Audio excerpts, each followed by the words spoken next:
सीले पतिष्ठाय Niro सपय्यो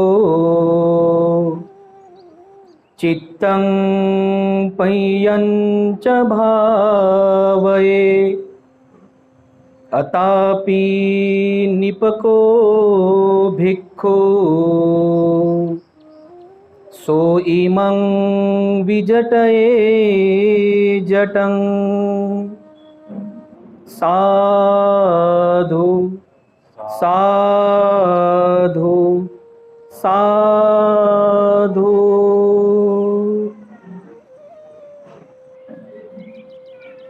संपूर्ण विश्वाला सुख शांती तथा दुःख मुक्तीचा संदेश देणारे विश्व शांतीदूत महाकारुणिक तथागत भगवान बुद्ध यांना त्रिवार अभिवादन करतो। तथागतांनी समग्र मानवजातीच्या दुःख मुक्तीसाठी उपदेशिलेला महान सद्धम्म अर्थात बौद्ध धम्म तथा या सद्धम्माचा अविरतपणे प्रचार आणि प्रसार करणारा तथागतांचा पूजनीय श्रावक संघ अर्थात पूजनीय भिक्खू संघाला त्रिवार अभिवादन करतो। ज्यांच्या अथांग प्रयत्नामुळे या भारत भूमीला बुद्ध भूमीचे रूप पुन्हा प्राप्त झालं, असे बौद्ध धम्माचे पुनरुद्धारक तुम्हा आम्हा सर्वांचे उद्धार करते प्रज्ञा सूर्य बोधिसत्व डॉक्टर बाबासाहेब आंबेडकर यांच्या आचार विचार कार्य तथा धम्म क्रांतीमध्ये सदैव समर्पित राहून आजच्या या मंगलमय प्रसंगी या धम्म परिषदेच्या निमित्ताने या धम्म विचार मंचावर उपस्थित सदा पूजनीय भिक्खू संघ, या भिक्खू संघामध्ये विराजमान असलेले स्थानापन्न असलेले ज्यांचा परिचय मागील धम्मसत्रामध्ये आपल्या सर्वांना देण्यात आला, असे पूजनीय भदंत डॉक्टर इंदवंशजी महाथेरो, तसेच औरंगाबाद जिल्हा भिक्खू संघाचे सन्माननीय अध्यक्ष पूजनीय भदंत करुणानंदजी थेरो, औरंगाबाद जिल्हा भिक्खू संघाचे सन्माननीय सचिव पूजनीय भदंत धम्मबोधीजी थेरो, तसेच औरंगाबाद जिल्हा भिक्खू संघाचे संघटक पूजनीय भदंत रत्नदीपजी थेरो, पूज्य भंते यश, आणि ज्यांच्या विशेष मार्गदर्शनामुळे ज्यांच्या सहकार्यामुळे आज या खडकवासला या भूमीमध्ये ही धम्म परिषद संपन्न होत आहे, असे आमचे परम मित्र पूजनीय भदंत बुद्धघोषजी मेत्ता थेरो, सोबतच या धम्म परिषदेमध्ये भिक्खू संघाचं स्वागत करण्यासाठी भिक्खू संघाकडून तथागतांची धम्मवाणी ग्रहण करण्यासाठी या ठिकाणी उपस्थित असलेले आपण सर्व धम्म उपासक उपासिका, धम्म परिषदेचे संयोजक आयोजक व्यवस्थापक, धम्मदेसनेला सुरुवात करण्यापूर्वी मी सर्वप्रथम तुम्हा सर्वांबद्दल या ठिकाणी मंगलकामना अर्पण करतो। आपल्या सर्वांच्या सहकार्यामुळे आपल्या सर्वांच्या पुढाकारामुळे अनेक वर्षानंतर या खडकवासला या भूमीमध्ये ही भव्य दिव्य धम्म परिषद संपन्न होत आहे। मी या निमित्ताने या धम्म परिषदेचे जे आयोजक आहेत, संयोजक आहेत, त्या सर्वांबद्दल मंगलकामना अर्पण करतो आणि शुभेच्छा अर्पण करतो। या ठिकाणी उपस्थित सर्व धम्म उपासक आणि उपासिकांनो, 14 ऑक्टोबर 1956ला डॉक्टर बाबासाहेब आंबेडकरांनी नागपूर या ठिकाणी त्या पवित्र दीक्षाभूमीवर बौद्ध धम्माची दीक्षा घेतली आणि या भारतामध्ये बौद्ध धम्माचं पुनर्जीवन केलं। त्यानंतर या भारतातून जो बुद्ध धम्म नामशेष झाला होता, हा बुद्ध धम्म भारतामध्ये परत रुजावा आणि परत या भारताला बुद्धभूमीचं रूप प्राप्त व्हावं, याकरिता विविध प्रकारच्या योजना बाबासाहेबांनी निर्माण केल्या होत्या आणि त्या योजना यशस्वीरित्या या ठिकाणी त्याची अंमलबजावणी व्हावी आणि भारताला पुनश्च एकदा बुद्ध धम्माची भूमीचं रूप प्राप्त व्हावं, याकरिता बाबासाहेबांनी अहोरात्र प्रयत्न केले. याला तुम्ही दुर्भाग्य म्हणा किंवा काळाचा घात म्हणा, बाबासाहेबांना तेवढं आयुष्य प्राप्त झालं नाही. काही दिवसांच्या नंतर 6 डिसेंबर 1956ला डॉक्टर बाबासाहेब आंबेडकरांचं महाप्रयाण झालं. बाबासाहेब आपल्या सर्वांना सोडून गेले. जर आपण विचार केला बांधवांनो, तर 14 ऑक्टोबर 1956ला बाबासाहेब बौद्ध झाले. व्यावहारिक भाषेमध्ये सांगूया, 14 ऑक्टोबर 1956ला बाबासाहेब आंबेडकरांनी बौद्ध धम्माची दीक्षा घेतली. बाबासाहेब बौद्ध झाले आणि 6 डिसेंबर 1956ला बाबासाहेबांचं महाप्रयाण झालं. म्हणजे एक बौद्ध म्हणून बाबासाहेब जास्तीत जास्त 50 दिवस जगले. 14 ऑक्टोबर ते 6 डिसेंबर हा जो मधला काळ आहे, तुम्ही काउंटिंग करा, केवळ 50 दिवस. तर व्यावहारिक भाषेमध्ये आपण असं म्हणू शकतो की बाबासाहेब ॲज अ बुद्धिस्ट, एक बौद्ध म्हणून केवळ 50 दिवस जगले. म्हणजे अत्यंत कमी आयुष्य बाबासाहेबांना त्यावेळेस प्राप्त झालं.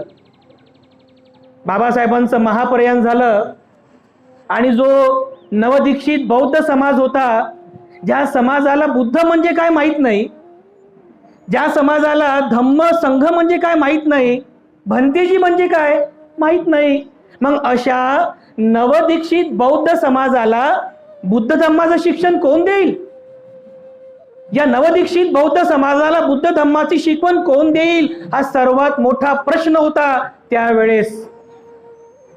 एखादी गर्भित माता आपल्या नवजात बालकाला जन्म देते आणि त्या बालकाला जन्म दिल्यानंतर 50व्या दिवशी त्या मातेचं निधन होते. तर विचार करा, त्या नवजात बालकाची दशा काय होईल?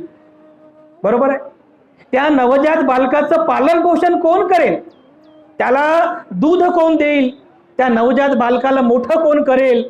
त्या बालकाला आचरण कसं करावं कोण सांगेल? ज्या बालकाची माता 50व्या दिवशी निधन पावलेली आहे. अगदी ह्या नवजात बालकाप्रमाणे त्यावेळेस त्या नवदीक्षित बौद्ध समाजाची परिस्थिती झाली होती. तुम्ही विचार करा की ज्या वेळेस या भारतामध्ये कोणालाही बुद्ध माहीत नव्हता, कोणालाही धम्म आणि संघ माहीत नव्हता, अशा समाजामध्ये जेव्हा बौद्ध धम्माची दीक्षा घेतली, मग अशा समाजाला बुद्ध धम्माची शिकवण कोण देईल? ह्या समाजाला बुद्ध धम्म कोण समजावून सांगेल? हा सर्वात मोठा प्रश्न होता बांधवांनो. बाबासाहेबांच्या महापरिनिर्वाणानंतर बाबासाहेबांनी ज्या ज्या योजना आखल्या होत्या, या भारतामध्ये बुद्ध धम्माचं पुनर्जीवन करण्यासाठी, या भारताला पुन्हा एकदा बुद्धभूमीचं रूप प्राप्त करून देण्यासाठी, त्या सगळ्याच्या सगळ्या योजना केवळ पुस्तकामध्ये बंदिस्त राहिल्या. अत्यंत कठीण होतं. जो समाज बौद्ध झाला त्या समाजानं काय बघावं? आपली आर्थिक परिस्थिती बघावी का बुद्ध धम्माचा प्रचार करावा? त्या समाजाने शिक्षण घ्यावं की बुद्ध धम्माचा प्रचार करावा? त्या समाजाने स्वतःचं घरदार बनवावं की बुद्ध धम्माचा प्रचार करावा? त्या समाजाने स्वतःकडे बघावं, स्वतःचे कपडे लत्ते अन्न पाणी वस्त्र या भौतिक गरजा पूर्ण कराव्या की बौद्ध धम्माचा प्रचारामध्ये वेळ घालावा? प्रश्न आहे ना. अरे ज्या समाजाकडे हजारो वर्षांपासून कोणताच अधिकार नव्हता, तो समाज बौद्ध झाला. ज्या समाजाकडे शिक्षण नव्हतं, अज्ञानी होता, अशिक्षित होता, असा समाज बौद्ध झाला. ज्या समाजाकडे कोणत्याच प्रकारचा हक्क अधिकार नव्हता, सामाजिक समतेपासून हजारो वर्ष दूर होता, असा हा समाज बौद्ध झाला. मग अशा समाजाला अनेक प्रश्न भेडसावत होते. असे प्रश्न आजही आपल्याला भेडसावत आहेत. मग तो समाज, नवदीक्षित बौद्ध समाजाला बुद्ध धम्म शिकवण्याचं जे काम होतं ते सर्वात महत्त्वाचं होतं. आज बौद्ध धम्माची दीक्षा घेऊन किंवा आपल्या सर्वांना बौद्ध होऊन 65 वर्ष पूर्ण झालेली आहेत, बरोबर आहे. आणि 66व्या वर्षामध्ये आपण सर्वांनी पदार्पण केलेलं आहे. पुढच्या विजयादशमीला आपल्याला बौद्ध बनून 66 वर्ष पूर्ण होणार आहेत. 65 वर्ष पूर्ण झाली. माझ्या अभ्यासाप्रमाणे मला असं वाटतं की या भारतामध्ये धर्माच्या दृष्टीने जो समाज तरुण आहे, या भारतामध्ये धर्माच्या दृष्टीने जो समाज एकदम नवीन आहे, तरुण आहे, मला वाटते तो केवळ बौद्ध समाज आहे. कारण 1956च्या नंतर अशा मोठ्या प्रमाणामध्ये दीक्षांतर कुठेच झालं नाही. आपण फक्त 65 वर्षांचे बौद्ध आहोत, फक्त 65 वर्षांचे. आणि जर आपल्या 65 वर्षाच्या तुलनेमध्ये इतर धर्मीयांचा जर विचार केला तर आपल्याला अनेक प्रकारच्या पॉझिटिव्ह बाबी, सकारात्मक बाबी पुढे येतील. जसं आपण पाहतो, या भारतामध्ये जे सर्वाधिक संख्येने लोक आहेत ते हिंदू धर्मीय लोक आहेत. भारतातला अत्यंत प्राचीन धर्म म्हणून समजतात. मोठ्या संख्येने ते लोक आहेत. एक मुस्लिम धर्म आहे. मुस्लिम धर्मीय बांधव सुद्धा भारतामध्ये आहेत. मुस्लिम धर्मीय लोक सुद्धा अनेक वर्षांपासून या भारतामध्ये वास्तव्याला आहेत. शीख धर्म आहे. शीख धर्म सुद्धा अनेक वर्षांपासून या भारतामध्ये आहे. आणि शीख धर्मीय बांधव सुद्धा या भारतामध्ये वास्तव्याला आहेत. अगदी बुद्ध धम्माचा जन्म किंवा बुद्ध धम्माची स्थापना ज्या वर्षी झाली त्याच काळामध्ये या भारतामध्ये जैन धर्माची सुद्धा स्थापना झाली. आणि जैन धर्मीय लोक सुद्धा, जैन धर्मीय बांधव सुद्धा याच भारतामध्ये मागील 2500 वर्षांपासून या ठिकाणी राहत आहेत. या व्यतिरिक्त यहुदी धर्माचे लोक आहेत, त्यानंतर पारशी धर्माचे लोक आहेत आणि काही इतर धर्मीय लोक सुद्धा आहेत. हे सर्वचे सर्व धर्मीय लोक आपल्या बौद्ध धर्मीय लोकांच्या तुलनेमध्ये सर्वात जुने आहेत, वृद्ध आहेत वर्षाच्या तुलनेमध्ये. आणि या सर्व लोकांच्या तुलनेमध्ये केवळ आपण अशी लोक आहोत जे सर्वात तरुण आहोत. केवळ 65 वर्ष झालेली आहेत. आणि म्हणून मला असं वाटतं की या 66व्या वर्षात पदार्पण करीत असताना मागील 65 वर्षांमध्ये आपल्यामध्ये काय बदल झाला, बौद्ध धम्माची दीक्षा घेतल्यानंतर, बौद्ध झाल्यानंतर या 65 वर्षामध्ये आपल्यात काय बदल झाला याचं थोडंसं चिंतन करणं गरजेचं आहे. आपण नाही का एकदा सीए हिशोब करतो ना, आता मार्च एंडिंग झाली ना, सीए हिशोब करतो. काय हिशोब करतो की मागच्या वर्षभरामध्ये तुम्ही कशा प्रकारचा व्यवहार केला, मागच्या वर्षभरामध्ये तुम्ही किती पैसा घेतला, किती पैसा दिला, याचा व्यवहार तो करत असतो. याला सिंहावलोकन असं म्हणतात. बांधवांनो, या 65 वर्षामध्ये आपल्या बौद्ध समाजामध्ये काय बदल झालेला आहे याचं आपण थोडंसं चिंतन करणं अतिशय गरजेचं आहे. बाबासाहेब गेल्याच्या नंतर जेव्हा या समाजामध्ये असलेल्या नेत्यांवरती धम्म प्रचाराची सर्वात मोठी जबाबदारी आली होती, तर बाबासाहेबांच्या काळातील ज्या पहिल्या पिढीचे जे कार्यकर्ते होते, आज आपण मला वाटतं 65 वर्षामध्ये आजची 3री पिढी आहे की नाही. म्हणजे बाबासाहेबांच्या काळातली जी पहिली पिढी होती, ज्यांनी बाबासाहेबांसोबत बौद्ध धम्माची दीक्षा घेतली नागपूर या ठिकाणी, त्यांनी बुद्ध धम्माचा वारसा पुढच्या पिढीला दिला. त्या पुढच्या पिढीने बुद्ध धम्माचा वारसा त्याच्या पुढच्या पिढीला दिला. आणि आज बुद्ध धम्माची आपली 3री पिढी जीवन जगत आहे. आणि 4थ्या पिढीमध्ये हे जे लहान बालक आपण पाहत आहोत, ही 4थी पिढी आहे. बौद्ध धम्माच्या 65 वर्षामध्ये झालेलं जे परिवर्तन आहे त्याचं आपण थोडंसं चिंतन करूया. आपला जो समाज आहे, या समाजाचे विविध घटक आहेत, विविध क्षेत्र आहेत. जसं एखादा समाज असेल, त्या समाजाची जी प्रगती झालेली आहे ती प्रगती जर मोजायची असेल किंवा या समाजाचा विकास कसा झालेला आहे, या विकासाचा जर आपल्याला जर सिंहावलोकन करायचं असेल तर त्या समाजाची राजकीय परिस्थिती कशी आहे ते बघावं लागते, त्या समाजाची सांस्कृतिक स्थिती कशी आहे ते बघावं लागते, त्या समाजाची शैक्षणिक स्थिती कशी आहे हे बघावं लागते, त्या समाजाची प्रशासकीय स्थिती कशी आहे हे बघावं लागते, आणि सर्वात महत्त्वाचं जो समाज आहे हा समाज धार्मिक दृष्ट्या किती प्रगत आहे हे आपल्या सर्वांना या ठिकाणी पाहणं गरजेचं आहे. आता विचार करूया आपण शिक्षणाचा. 1956 पूर्वीचा हा समाज, ज्या समाजाकडे शिक्षणाचा अधिकार नव्हता, ज्या समाजामध्ये शिक्षणाचा संस्कार नव्हता, बाबासाहेब आंबेडकरांनी बघा किती मोठा चमत्कार केला, किती मोठं कार्य केलं. या समाजाला शिक्षण मिळावं, या समाजामध्ये शिक्षणाचा विकास व्हावा, यासाठी बाबासाहेब आंबेडकरांनी पीपल्स एज्युकेशन सोसायटीची स्थापना केली. का केली असेल बरं? पीपल्स एज्युकेशन सोसायटीच्या माध्यमातून मुंबई या ठिकाणी सिद्धार्थ महाविद्यालयाची स्थापना केली, औरंगाबाद या ठिकाणी मिलिंद कॉलेजची स्थापना केली. का केली असेल बरं? बाबासाहेबांना हे अपेक्षित होतं, अरे हा जो समाज आहे हा समाज मागील हजारो वर्षांपासून वैचारिक गुलामगिरीमध्ये आहे, वैचारिक गुलामगिरी आहे, वैचारिक हीनता आहे. ही वैचारिक हीनता यामुळे आलेली आहे कारण या समाजाकडे शिक्षण नाहीये. या समाजाकडे शिक्षण नसल्यामुळे हा समाज अनेक वर्षांपर्यंत अशिक्षित राहिला, अज्ञानी राहिला, आणि म्हणून हे अज्ञान दूर व्हावं, या समाजाला शिक्षण मिळावं, याकरिता बाबासाहेबांनी खूप पुढाकार घेऊन संघर्ष करून कॉलेजेसची स्थापना केली. आणि या कॉलेजेसमधून शिकणारे गरीब विद्यार्थी मोठमोठ्या स्तरापर्यंत गेले, मोठमोठ्या स्तरापर्यंत. एक उदाहरण म्हणून तुम्हाला सांगतो, इतिहास सर्वांना माहित आहे, बाबासाहेब आंबेडकरांनी काही विद्यार्थी अमेरिकेला उच्च शिक्षणासाठी पाठवले होते. त्यांनी तशा प्रकारची मागणी केली होती सरकारला, त्यांनी ती मागणी केली. 18 विद्यार्थी अमेरिकेला उच्च शिक्षणासाठी पाठवले होते. बाबासाहेबांनी सरकारकडे अशी मागणी केली की या समाजातील या विद्यार्थ्यांना शिक्षणासाठी सगळा पैसा सरकारने करावा.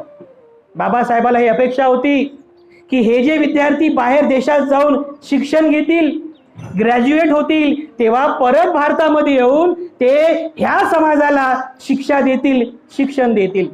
आणि आज आपण पाहतो, जेव्हा 1956च्या नंतर ज्या समाजामध्ये शिक्षणाचा संस्कार नव्हता, बाबासाहेबाच्या पुण्याईनं या समाजामध्ये शिक्षणाची मुहूर्तमेढ रोवली गेली. या समाजामध्ये केवळ 19 वर्षाच्या नंतर, 1956च्या नंतर केवळ 19व्या वर्षामध्ये म्हणजे 1975 मध्ये या समाजामधून पहिला IAS अधिकारी घडला, रत्नाकर गायकवाड. वयाच्या 23व्या वर्षी 1975 मध्ये या समाजामधून पहिला IAS अधिकारी घडला, रत्नाकर गायकवाड. हा जो रत्नाकर गायकवाड आहे, जो समाजामधून पहिला IAS अधिकारी घडला, का घडला माहित आहे? कारण रत्नाकर गायकवाड यांच्या वडिलांना म्हणजे यशवंत गायकवाड यांना बाबासाहेब आंबेडकरांनी विदेशामध्ये उच्च शिक्षणासाठी पाठवलं होतं. यशवंत गायकवाड त्यांचे पिता तिथून शिक्षण घेऊन आले, आणि जर बाप शिकला तर समाजामध्ये म्हणजे बाप शिकला तर परिवार सुद्धा हा शिक्षणाचा मार्गाला लागतो. हे परिवर्तन नाही का?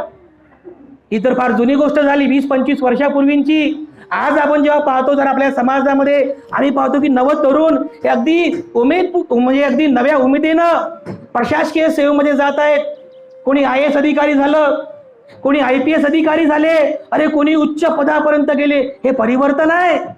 आपल्या समाजामध्ये केवळ 65 वर्षामध्ये झालेलं हे परिवर्तन आहे की आपला समाज, आपल्या समाजातील नवतरुणी प्रशासनाच्या उच्च स्तरापर्यंत गेले.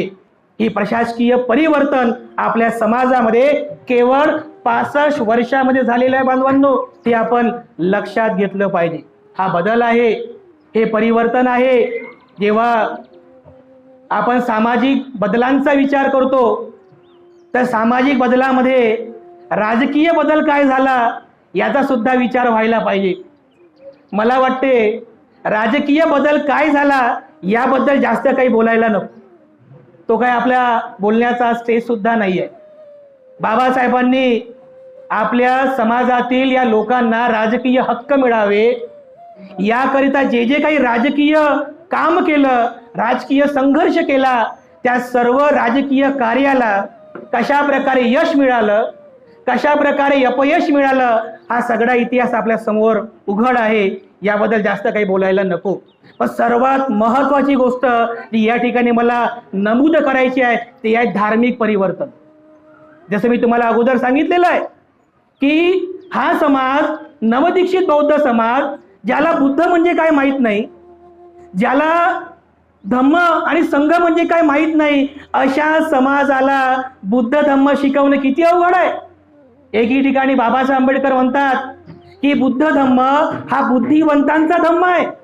एखादा अशिक्षित माणूस सहजरित्या बुद्ध धम्म समजून घेऊ शकत नाही, सहजरित्या बुद्ध धम्म समजू शकत नाही. मग अशा समाजामध्ये जर त्या लोकांना बुद्ध धम्म समजून सांगायचा असेल तर किती मोठीची जबाबदारी आहे. मी असाच एकदा विचार केला, बाबासाहेब आंबेडकरांना दीक्षा देणारे जे बौद्ध भिक्षू होते, भदंत चंद्रमणी, महाथेरो आणि त्यांच्यासोबत इतर काही जे भिक्खू होते, 7 भिक्खू होते, त्या 7 भिक्खूंच्या उपस्थितीमध्ये बाबासाहेब आंबेडकरांनी बौद्ध धम्माची दीक्षा घेतली. 1956 ला बौद्ध भिक्षू होते. आज तुम्हाला बघा या स्टेजवरती तुम्हाला 7 भिक्खू या ठिकाणी पाहायला मिळत आहे. महाराष्ट्रामध्ये भिक्खूंची संख्या वाढलेली आहे.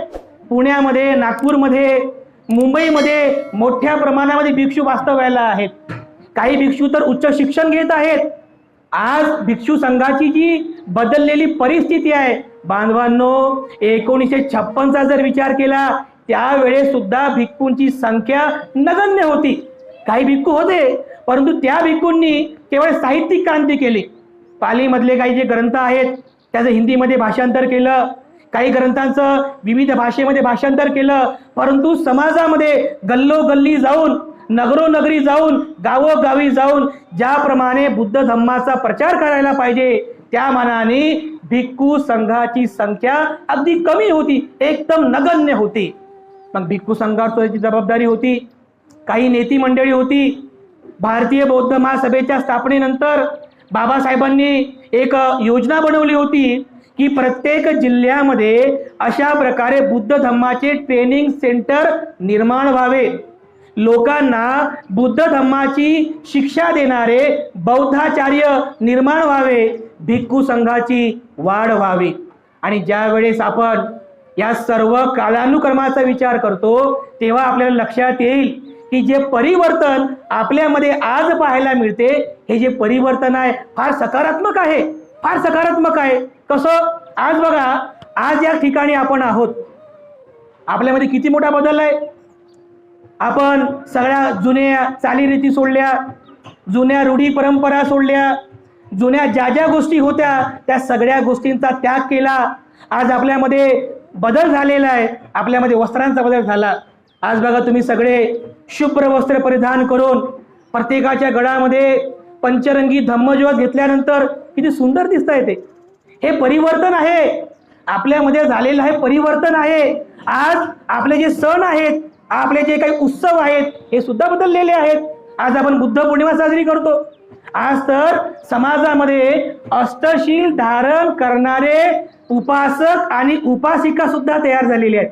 अष्टशील धारण करतात. आज समाजामध्ये 3 महिन्यांपर्यंत वर्षावासात अष्टशिलेचं पालन करणारे उपासक आणि उपासिका तयार झालेले आहेत.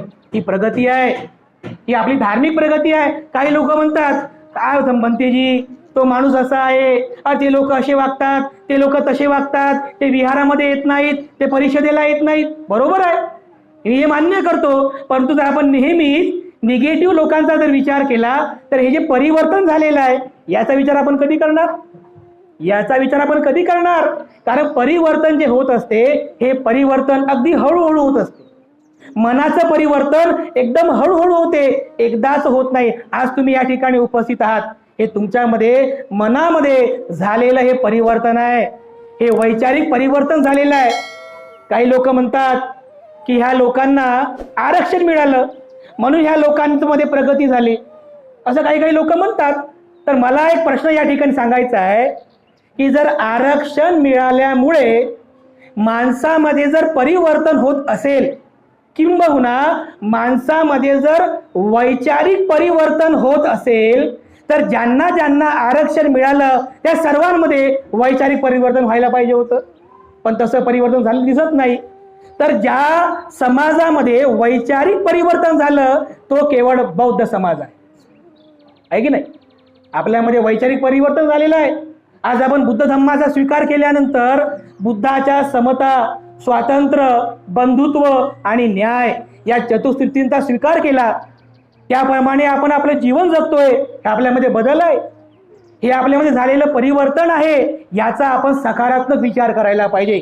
आणि जी लोक अशा प्रकारे नकारात्मक विचार करतात त्यांचा विचार सोडून आपण स्वतःला सकारात्मक बनविण्याचा नेहमी प्रयत्न करायला पाहिजे. बांधवांनो, मागील 65 वर्षामध्ये झालेलं हे मूलाग्र परिवर्तन आहे, हे आपण खूप चांगल्या प्रकारे लक्षात घेतलं पाहिजे. आज बौद्ध धम्माची दीक्षा घेऊन आणि आपल्या सर्वांना बौद्ध बनून 65 वर्ष झालेली आहेत. आणि आज या भारतामध्ये धार्मिक दृष्ट्या जो समाज नवीन आहे तो केवळ बौद्ध समाज आहे. पण ज्या समाजामध्ये एकदम कमीत कमी वर्षामध्ये ज्याने मूलाग्र परिवर्तन केलं तो केवळ बौद्ध समाज आहे, हे आपण लक्षात घेतलं पाहिजे. आणि हे जे परिवर्तन आपल्यामध्ये झालं ते आरक्षणामुळे नाही आहे. आरक्षण तर ज्यांना शिक्षणामुळे ज्यांची पात्रता निर्माण झाली त्यांना नोकऱ्या मिळाल्या, ह्या आरक्षणाचा हा फायदा आहे. ते उच्च पदापर्यंत गेले, हा आरक्षणाचा फायदा आहे. पण वैचारिक परिवर्तन जे झालेलं आहे हे आरक्षणामुळे झालेलं नसून ते परिवर्तन केवळ आणि केवळ बुद्ध धम्मामुळे झालेलं आहे, हे आपण लक्षात घेतलं पाहिजे. आपल्यामध्ये जो वैचारिक बदल झालेला आहे, बदल शब्द जर फार म्हणजे छोटा शब्द आहे, मूलाग्र परिवर्तन. आपल्यात जे मूलाग्र परिवर्तन झालं हे केवळ बुद्ध धम्मामुळे झालेलं आहे. हा आपल्या सर्वांचा आदर्श आहे. आज आपण कोणत्या जुन्या चालीरीती मानत नाही. आपल्या समाजापुढे केवळ बुद्धांचा आदर्श आहे, आपल्या समाजापुढे केवळ बाबासाहेबांचा आदर्श आहे. पण किती मोठं परिवर्तन आहे हे आपल्या सर्वांसाठी स्वाभिमानाची गोष्ट आहे. आपल्या सर्वांसाठी या गोष्टीचा सार्थ स्वाभिमान असला पाहिजे की मी अशा देशात जन्म घेतला की ज्या देशाला संपूर्ण जग हात जोडते. अरे ही भारत बुद्धाची भूमी आहे, ही बुद्ध भूमी आहे आणि या बुद्ध भूमीला संपूर्ण जग हात जोडते, वंदन करते. आपल्याला स्वाभिमान नसावा का? मी अशा देशात जन्म घेतला ज्या देशामध्ये बुद्धाचा जन्म झाला, अशा या बुद्ध भूमीमध्ये माझा जन्म झालेला आहे. मी अशा समाजामध्ये जन्म घेतला की ज्या समाजामध्ये कोहिनूर हिरा महाविद्वान असा महापुरुष बोधिसत्व डॉक्टर बाबासाहेब आंबेडकरांचा जन्म झाला. अशा समाजाचा मी घटक आहे. हे आपल्या सर्वांसाठी स्वाभिमानाची गोष्ट नाही का? अहो, एकीकडे संपूर्ण जग बुद्ध आणि बाबासाहेबांची वाहवा करतात, बुद्ध आणि बाबासाहेबांच्या विचारांची प्रशंसा करतात. मोठमोठे डॉक्टर, इंजिनियर, मोठमोठे विचारवंत, सायंटिस्ट हे सर्व बुद्ध बाबासाहेबाला स्वीकार करीत आहे, बुद्ध बाबासाहेबांचा विचार स्वीकार करीत आहे. अरे आपण तर अभिमानाने सांगू शकतो, अधिकाराने सांगू शकतो की मी बौद्ध आहे, मी जय भीमवाला आहे. हा माझ्यासाठी स्वाभिमान आहे. म्हणून जेव्हा जेव्हा तुम्ही जय भीम करताय, जेव्हा जेव्हा तुम्ही एकमेकांना नमबुद्धाय करताय, तुमच्या मनामध्ये हा स्वाभिमान असला पाहिजे की मी बुद्धाचा पाईक आहे, मी बाबासाहेब आंबेडकरांचा पाईक आहे. मी अशा देशात जन्म घेतला जो देश बुद्धाची भूमी आहे. मी अशा समाजाचा घटक आहे ज्या समाजात बाबासाहेबांसारखा हिरा, बाबासाहेबांसारखा महाविद्वान महापुरुष जन्मास आलेला आहे. बांधवांनो, या दोन आदर्शाला जो घेऊन आपलं जीवन जगतो त्याला कधी लाचारी येणार नाही, त्याला कधी कमीपणा येणार नाही. हे आपल्या सर्वांसाठी मोठेपणा आहे. आणि म्हणून मनाला अत्यंत मोठं बनवून स्वाभिमानाने जय भीम करणं शिका, स्वाभिमानाने नमबुद्धाय करणं शिका. हा आपल्या सर्वांचा स्वाभिमान आहे. 65 वर्षाच्या नंतर आपल्याला जी सर्वात मोठी गोष्ट प्राप्त झालेली आहे, मी जर तुम्हाला म्हटलं की केवळ एका शब्दात सांगा, एका शब्दात, की बाबासाहेब आंबेडकरांनी जो बुद्ध धम्म तुम्हाला दिला, या बुद्ध धम्मामुळे तुम्हाला काय प्राप्त झालं, केवळ एका शब्दात सांगा. कोण सांगते? स्वाभिमान. बरोबर आहे. डॉक्टर बाबासाहेब आंबेडकरांनी जी बुद्ध धम्माची दीक्षा दिली, या बुद्ध धम्माच्या दीक्षा दिल्यानंतर या 65 वर्षामध्ये या समाजाला जे बाबासाहेबांमुळे मिळालं ते केवळ स्वाभिमान आहे. आणि मला वाटतं एखाद्या व्यक्तीला जर सुखपूर्वक जगायचं असेल, एखाद्या व्यक्तीला जर अत्यंत हॅपीली जगायचं असेल, तर त्या व्यक्तीला लाचारी नसली पाहिजे, त्या व्यक्तीला स्वाभिमान असला पाहिजे. आणि म्हणून ही गोष्ट आपल्या सर्वांना प्राप्त झाली. डॉक्टर बाबासाहेब आंबेडकरांच्या जीवनातील केवळ एक महत्त्वाची घटना सांगतो आणि माझं हे प्रवचन या ठिकाणी समारोपीय करतो. डॉक्टर बाबासाहेब आंबेडकरांनी बुद्ध धम्म घेण्याच्या अगोदरच या भारतामध्ये बुद्ध धम्माचा प्रचार आणि प्रसार व्हावा याकरिता खूप मोठं कार्य केलेलं आहे. जसं मागच्या सत्रामध्ये पूज्य भदंत करुणानंद थेरो यांनी सांगितलं की 25 डिसेंबर 1954 देहू रोड या ठिकाणी बाबासाहेबांनी बुद्ध मूर्तीची स्थापना केली. कधी?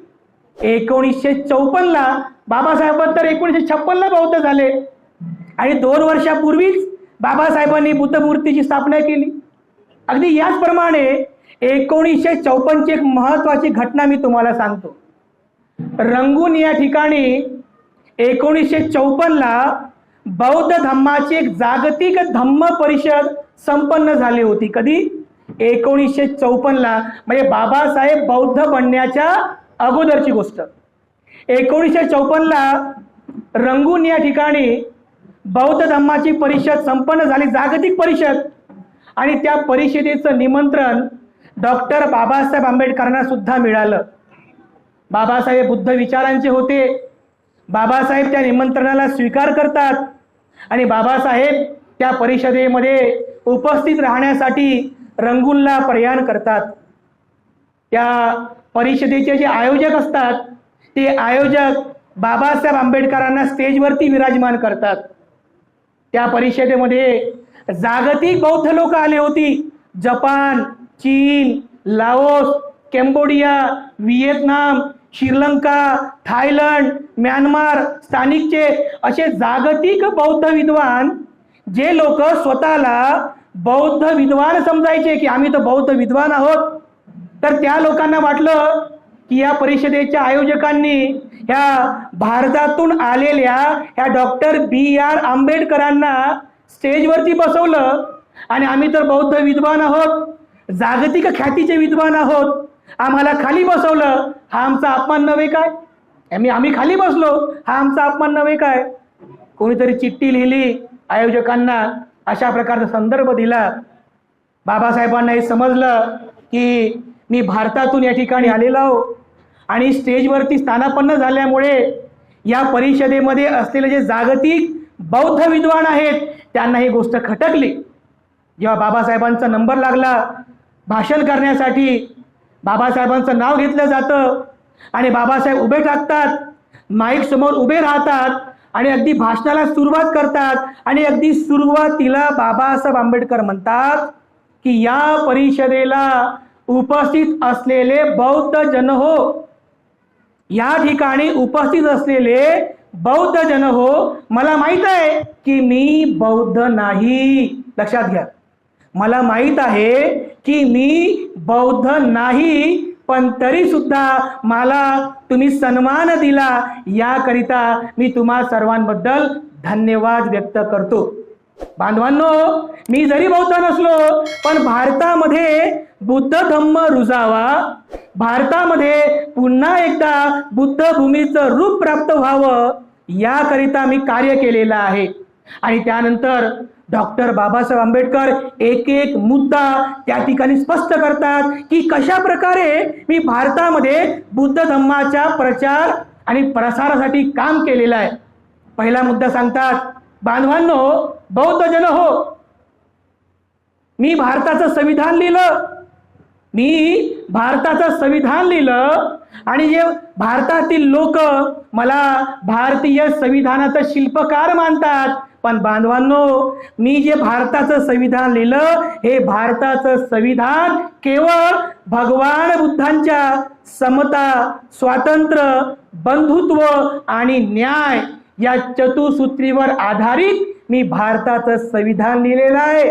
एक एक मुद्दा बाबासाहेब त्या ठिकाणी मांडत आहेत, स्पष्ट करत आहेत.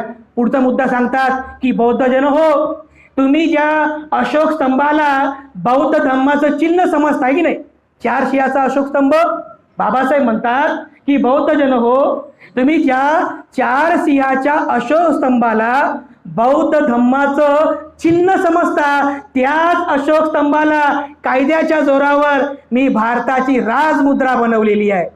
बौद्ध जन हो, ज्या 24 आऱ्याच्या अशोक चक्राला तुम्ही बौद्ध धम्माचं चिन्ह समजता, त्या 24 आऱ्याच्या अशोक चक्राला मी भारताच्या तिरंग्यामध्ये प्रतिष्ठापित केलेला आहे. बौद्ध जन हो, एक एक मुद्दा बाबासाहेब स्पष्ट करतायत. तुम्हाला माहित आहे, एक गोष्ट आठवली म्हणून सांगतो.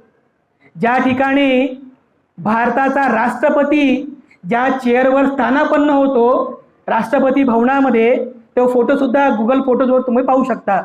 त्याला, त्या चेअरला administrative chair of the India असं म्हणतात. ज्या चेअरवर भारताचे राष्ट्रपती बसतात, ज्या चेअरवर भारताचे राष्ट्रपती बसतात ना, त्या चेअरच्या अगदी वरच्या बाजूला 24 आऱ्यांचं अशोक चक्र आहे. माहिती आहे कुणाला? जिथे राष्ट्रपती बसतो ना, त्या राष्ट्रपतीच्या डोक्याच्या वर त्या चेअरवर 24 आऱ्यांचं अशोक चक्र आहे. आणि त्या अशोक चक्राच्या अशा भोवताल अर्धगोलाकृतीमध्ये बाबासाहेबांनी एक वाक्य लिहून ठेवलेलं आहे, धम्मचक्र प्रवर्तनाय. म्हणजे बाबासाहेबांना हे अपेक्षित होतं, राजा भवतु धम्मिको, या भारताचा जो राजा असेल, अध्यक्ष असेल, राष्ट्रपती असेल, त्याला हे नेहमी आठवलं पाहिजे की त्याला काय करायचं आहे देशामध्ये, धम्मचक्र प्रवर्तन करायचं आहे, हे त्याला नेहमी आठवलं पाहिजे. त्याच राष्ट्रपती भवनामध्ये ज्या ठिकाणी बाहेरचे जे डेलिगेट्स येतात आणि जिथे राष्ट्रपती आणि प्रधानमंत्री एकमेकांच्या भेटी घेतात, त्याला काय म्हणतात, अशोका दरबार हॉल म्हणतात. सम्राट अशोकाचं नाव आहे, अशोका दरबार हॉल आहे की नाही. आणि त्याच अशोका दरबार हॉलमध्ये भगवान बुद्धाची मूर्ती ठेवलेली आहे, इतर कोणाची मूर्ती नाही आहे. त्या दरबार हॉलमध्ये केवळ भगवान बुद्धांची मूर्ती आहे. का बरं? का बरं? कारण विदेशी डेलिगेट ज्या ठिकाणी येतात, तर त्यांना माहित आहे आणि भारताच्या लोकांनाही माहित आहे की जग में बुद्ध का नाम है, अरे यही तो भारत की शान है, यही तो भारत की शान है की नाही. जगात बुद्धाचं नाव आहे. आणि म्हणून डॉक्टर बाबासाहेबांनी केलेलं बुद्ध धम्माच्या प्रचार प्रसाराचं हे जे कार्य आहे, हे आपण मुद्देसूद समजून घेतलं पाहिजे. जेव्हा बाबासाहेब आंबेडकर एक एक मुद्दा त्या ठिकाणी स्पष्ट करतात, मी संविधान लिहिलं, अशोक स्तंभाला राजमुद्रा बनवली, अशोक चक्राला भारताच्या तिरंग्यामध्ये प्रतिष्ठापित केलं, एक एक मुद्दा बाबासाहेब तिथे स्पष्ट करतायत. आणि शेवटी बाबासाहेब आंबेडकर प्रश्न विचारतात की सांगा बौद्ध जन हो, मी बौद्ध नव्हे काय? सांगा बौद्ध जन हो, मी बौद्ध नव्हे काय? त्या जागतिक धम्म परिषदेमध्ये 1 मिनिटांसाठी शांतता पसरली. जी लोक स्वतःला दीक्षा घेऊन बौद्ध विद्वान समजत होती, त्या लोकांनी विचार केला, अरे आम्ही तर पुस्तकं वाचून विद्वान झालो, आम्ही ज्ञान घेऊन विद्वान झालो, स्वतःला बौद्ध विद्वान समजलो, पण हा माणूस रिअल आहे की ज्याने बौद्ध नसतानाही भारतामध्ये बुद्ध धम्माचं कार्य केलेलं आहे. He is the real Buddhist. लोक सगळे उभे होतात, टाळ्या वाजवतात आणि बाबासाहेबांचा सन्मान करतात बाबासाहेबांनी केलेल्या या धम्म कार्यासाठी. बांधवांनो, बाबासाहेबांच्या विचारातील जो बौद्ध व्यक्ती आहे, तुम्हाला या घटनेमधून स्वतः बाबासाहेब कशा प्रकारचे बौद्ध होते हे तुमच्या लक्षात येईल आणि त्याच प्रकारचे बौद्ध आपल्याला बनायचं आहे हे सुद्धा आपण सर्वांनी लक्षात घेणं फार महत्त्वाचं आहे. बाबासाहेबांचा स्वप्नातील जो बौद्धमय भारत आहे तो विचारांचा भारत आहे. दीक्षा घेऊन तर आपण बौद्ध झालो, 65 वर्ष झाली, पण वैचारिक परिवर्तन होणं अत्यंत गरजेचं आहे. आपल्यामध्ये हा वैचारिक बदल झाला पाहिजे, हा वैचारिक परिवर्तन झालं पाहिजे आणि खऱ्या अर्थाने आपण बाबासाहेबांच्या विचारातील बौद्ध झालो पाहिजे. याकरिता संकल्प करून आपण खूप चांगल्या प्रकारे बुद्ध धम्माचं अध्ययन करावं, बुद्ध धम्माचं आचरण करावं आणि खऱ्या अर्थाने एक बौद्ध म्हणून स्वाभिमानाने आपण सर्वांनी जीवन जगावं. मी पुनश्च एकदा आपल्या सर्वांबद्दल मंगलकामना अर्पण करतो. आपल्या सर्वांना सुख, शांती, आरोग्य प्राप्त व्हावं, आपल्या सर्वांचं जयमंगल कल्याण व्हावं, अशा प्रकारची मंगलकामना मी आपल्या सर्वांच्या प्रती या ठिकाणी व्यक्त करतो. दिलेल्या वेळेच्या 5 मिनिटं जरा जास्त बोललो, मी भिक्खू संघाची क्षमा मागतो. आपल्या सर्वांबद्दल या ठिकाणी मंगलकामना अर्पण करून मी या ठिकाणी थांबतो. सर्वांचं मंगल हो, सर्वांचं मंगल हो.